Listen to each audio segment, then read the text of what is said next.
আমরা যখন একে অন্যের সাথে কথা বলি তখন হয় কোনো প্রশ্ন করি, না হয় উত্তর দেই, না হয় আদেশ বা নিষেধ করি।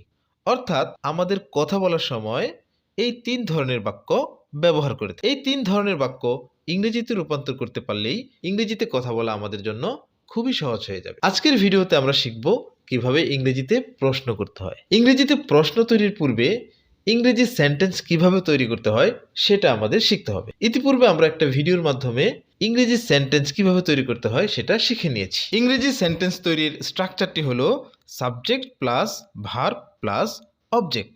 একটি বাক্যের মধ্যে যেই শব্দটি দ্বারা কোনো কাজ বোঝায় সেই শব্দটি হলো ভার্ব, এবং এই কাজটি যিনি করে সেই হলো সাবজেক্ট, এবং যেই কাজটি করা হয় অর্থাৎ যা করা হয় তাই হলো অবজেক্ট। যেমন তুমি বই পড়ো, এই বাক্যটির মধ্যে ভার্ব হলো পড়ো, কেননা এই শব্দটি দ্বারা একটি কাজ বোঝানো হয়েছে, এবং এই কাজটি যিনি করছে সেই হলো সাবজেক্ট। তাহলে এই বাক্যটির সাবজেক্ট হলো তুমি, এবং যেই কাজটি করা হচ্ছে অর্থাৎ যা পড়া হচ্ছে তাই হলো অবজেক্ট। তাহলে এই বাক্যটির অবজেক্ট হলো বই। এখন ইংরেজি সেন্টেন্স তৈরির স্ট্রাকচার অনুযায়ী তুমি বই পড়ো এর ইংরেজি হবে you read book. You read book. একটি সেন্টেন্স তৈরি হয়ে গেল। এখন এই সেন্টেন্সটিকেই প্রশ্নমূলক সেন্টেন্সে রূপান্তর করা যায়। কোনো সেন্টেন্সকে প্রশ্নমূলক সেন্টেন্সে রূপান্তরের জন্য ওই সেন্টেন্সটির শুরুতে একটি অক্সিলিয়ারি ভার্ব বসাতে হয়। এই বাক্যের মধ্যে যেহেতু কোনো অক্সিলিয়ারি ভার্ব নেই, তাই এই বাক্যটিকে প্রশ্ন তৈরির জন্য এই বাক্যের শুরুতে ডু বসাতে হবে। তখন হয়ে যাবে ডু ইউ রিড বুক। তুমি কি বই পড়ো? Do you read book. তুমি কি বই পড়ো? আবার যদি বলি তুমি ফুল পছন্দ করো, এই বাক্যটির ইংরেজি হবে you like flower. You like flower. এখন এই বাক্যটিকে যদি প্রশ্নমূলক বাক্যে রূপান্তর করতে চাই তাহলে এই বাক্যের শুরুতে একটি অক্সিলিয়ারি ভার্ব ডু বসাতে হবে।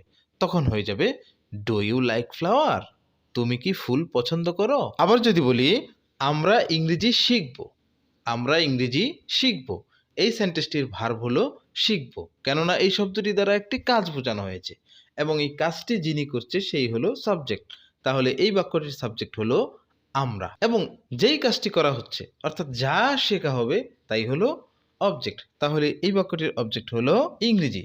এখন এই বাক্যটি দ্বারা ভবিষ্যৎ অর্থ প্রকাশ পেয়েছে, তাই এই বাক্যটিকে ইংরেজিতে রূপান্তরের সময় ভার্বের সাথে একটি উইল ব্যবহার করতে হবে।